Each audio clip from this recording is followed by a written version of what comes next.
First, remove the old brake lever cable.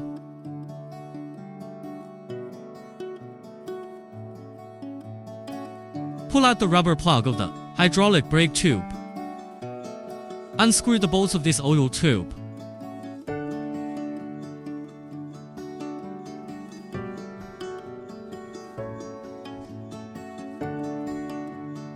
Pull it out and place it upward to prevent oil leakage. Then, remove the brake lever.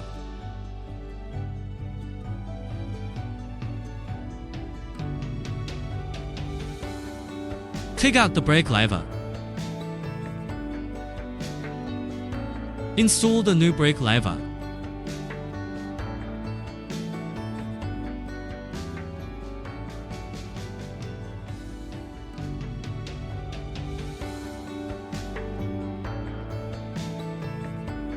Remove the plug of the new brake lever.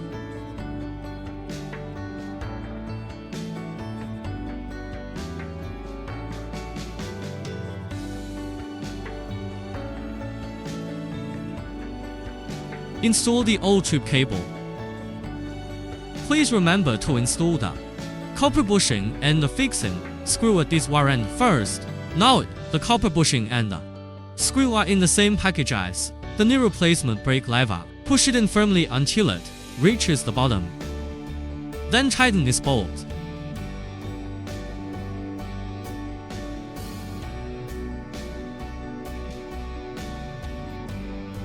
Make sure to tighten this oil tube bolt firmly.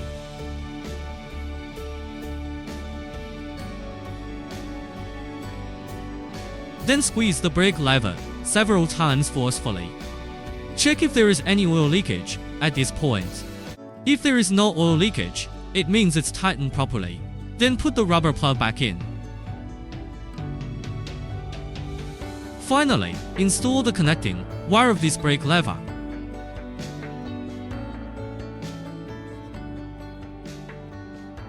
The replacement is complete.